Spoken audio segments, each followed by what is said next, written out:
चकरे से लभ कइलू तो ये प्यार की खड़ा होता नहीं। अरे दादा अरे नीमन आदमी बैठियो के कही तो ठीक है कही सही बात हो जाएगा। ओ करे से परेशानी बा। अब हम ताकत नहीं खियोने तो बाउर मत चढ़ा दी ए सनमी। हालांकि साउंड वाला पर कहा जाए ए सनमी करम तारो लागे खानदानी बा। अब खानदानी मने साउंड किलने बड़े इनकर बाबूजी अब बजावे आइल बड़े बेटा जी यही सब बिगड़ जाता। चली करीना जी देखी ये तो भैया के डिमांड है और के श्रोता के कि हम दोनों जान संगे कार्यक्रम करी जाए। आनंद के रहल बात तो वो सब जरूरी ना है कि फुहरे गाना में आनंद ली जाए। आनंद तो इहो गीत में लिहल जा सकता कि कोई नौकरिया। लेकिन ये तो सभी सुन ले गावे के बाद कि भाई मुझसे बड़ की गलतिया तू ही कैले बड़ मोरे हलतिया जीव के जाल हो गए गवल का काल हो गए। देखिए ऐसा मत करो जाके हमरा ये कहे के पड़ जाओ कि जीव के जन जाल हो गए कहल का काल हो गए। जीव के जन जाल हो गए कहल का काल हो गए। भाई हमसे बड़ की गलतियां भाई हमसे बड़ की गलतियां तू ही कैले बड़ मोरे हलतिया कि जीव के जन। लेकिन हमरा लागता कि हतना यूट्यूब वाला आइल बालो अपन फायदा खातिर चढ़ाइबे करिहन लोग फुहर पाता चढ़ावे दो। लेकिन हमारा आग्रह बा कि सब मत चढ़ाई जा ना मत चढ़ाइए लोग ना तो थावे वाली माई चैनल वाले बीती हैं। आ जिन जना चढ़ाइए भगवान करो के ले बीता। अच्छा हमनी के गायब जा तो न चढ़ाई लो ए मेरा कोसा लोग ना काल चढ़ा दिया लोग कि जीव के जन जाल हो गए कहल का काल हो गए। जीव के जन जाल हो गए कहल का काल हो गए। अच्छा हम कुछ कहीं कही रौरा जब हमारा गांव में आई रहनी पियरों में तो कल हमारे बड़ भाई सुनौले की गीत रौरा गौनी और वही धुन पर कोनो गीत गौनी। नौजवान भाई भी सुनले हुई हैं। अब प्यार के बात हो केहू सुनेला होई जाला जिंदगी होई जाला जिंदगी बेकारे हो दिलवा टूटले पजननी होई जाला जिंदगी बेकारे हो टूटले पजननी। पैसा नहीं के समरा पैसा ले चल कागज हम धले कागज के नाम हम बोल दे। आशीर्वाद हर दोनों आदमी खातिर बा।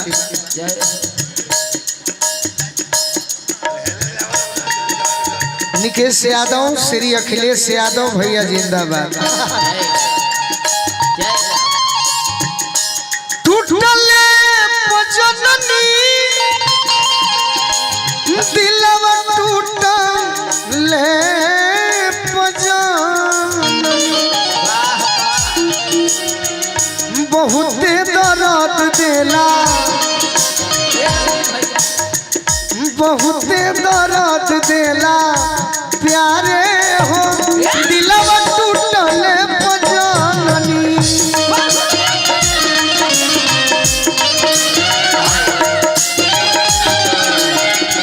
हसल का काल हो गई जीव के जंजाल हो गई।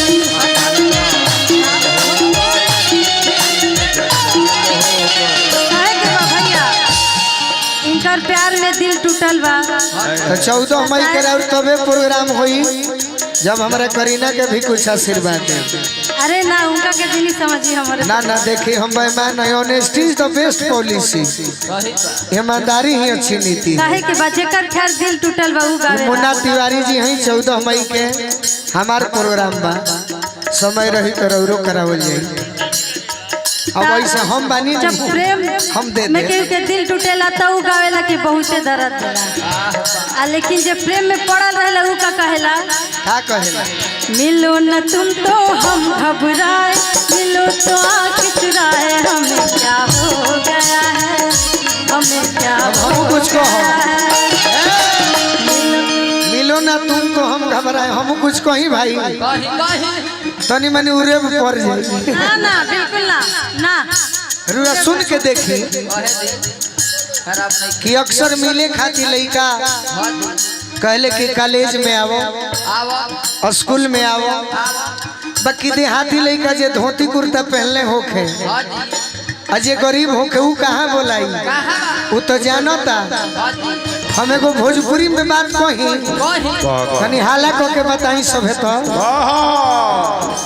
धोली तोर भाई तो दी मुआई मिले खरिहानी में आओ, मिले खरिहानी में आओ। धोली तोहर भाई तो दी मुआई मिले खरिहानी में आओ। कौन हम गलती बोलनी कहीं सब बिना भैया कोनो गलती बोलनी।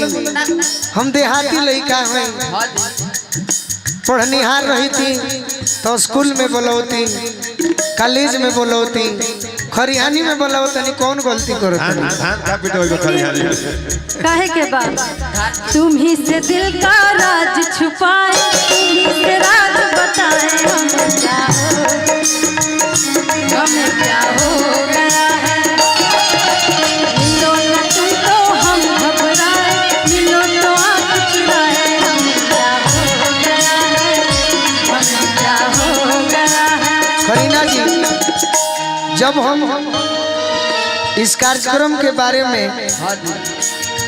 अजय भैया का आदेश आया, पता चला कि हमारे ही समाज के हमारे बड़े भाई विनय भैया, प्रदीप भैया, तो मेरा बड़ा तैयारी था कि हम शायद जो अलग प्रोग्राम करते हैं ऐसा नहीं करेंगे, लेकिन यहाँ देखे कि यहाँ भी नौजवान वही हैं।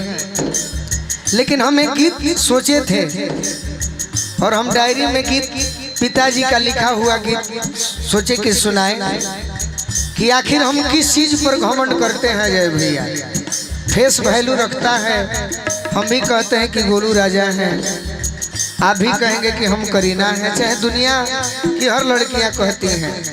एक दर्पण फिल्म आई रहे करीना जी, दर्पण फिल्म देखले बनी, ओमे गो गाना रहे, जितेंद्र जी हीरो रहले, ओमे गाना रहे बड़ी सुपर हिट। परदेसियों से नयखिया मिलाना, परदेसियों से नयखिया मिलाना। तो हमारे दरवाजे पर एक साधु जी आए भिक्षा मांगने के लिए, तो हमारे पिताजी पूछे कि महाराज जी भोजन करेंगे, तो महाराज जी कहे कि अवश्य करेंगे। तो पिताजी कहे कि मेरा सुपुत्र है, छोटा गाता है, तो कहे कि जब ये गाता है तो हम कुछ लिखे हैं इसके लिए। अचानक वो कहे, तो उन्होंने ही गाना लिखा था, रूपवा के दौलत कब तक बिकाई हो, रूपवा के दौलत कब तक बिकाई हो, रूपवा ढल जाई, रूपवा ढल जाई, माछी भिन भिनाई, रूपवा के दौलत कब तक बिकाई हो, रूपवा के। रौरा चाहत हो कब कि हमार हो जाए, हम चाहता नहीं कि राउर हम हो जाए, दुनिया चाहता कि हम सबकर हो जाए। ये गाना में कहते नहीं, लेकिन हम ये कहो हम अपनों खाती हमारा के छोड़ के हरि जी के हो जा, उनके ही प्रेमवा में तू जाके सो जा।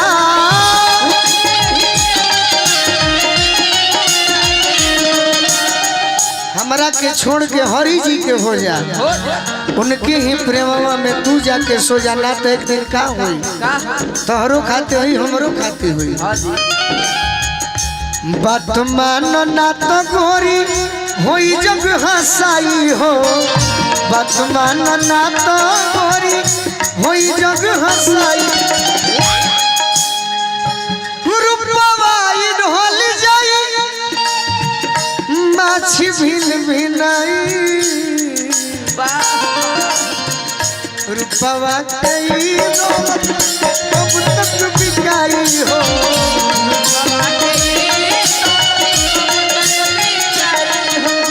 ये जो हम कान पर लिए हैं, आप लिए हैं, एक नॉर्मल चीज नहीं है, बहुत ये भगवान की कृपा है अजय भैया। एक एकर चुनरी देल हो, भले पैसा से किनाइल होई बाकी जीवन बतबे नु। सही बात है। हरि जी के देल चुनरी दाग जनी लागे, कोई से खाड़ होई पूजा के हरि जी के आगे।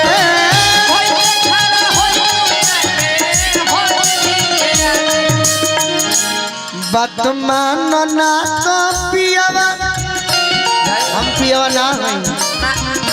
बात मानो ना तो सैया करी है पिटाई हो, बात मानो ना तो सैया। आवा आवा आवा आवा होई रे कहीं रो रो कुछ कहता नहीं कि हरि जी से प्रेम करी, बाकी हरि जी से तो सभी प्रेम करेला, बुरा समय में सही समय में। लेकिन कहे के बाद हरि जी के बाद दूसरा से प्रेम कर लगे। हरि जी के बाद शंकर जी से कहला, आज हरि जी से मिल के आइल है। अच्छा, अपने ही बनाई हालत मेरी,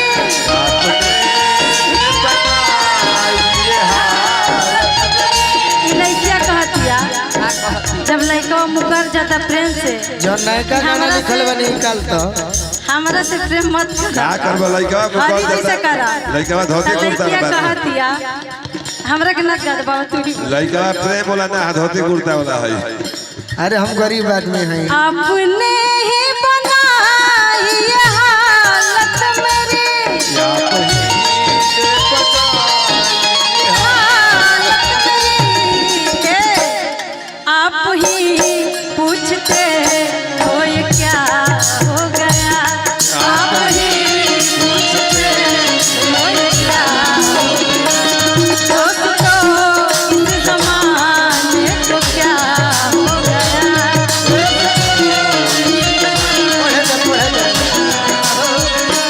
आप ही ने बनाई है हालत मेरी, तनी आगे कर तो। आगे कर बबुआ। आप ही पूछते हो ये क्या हो गया, क्या है हमरा बुझाला पूर्वक ना है।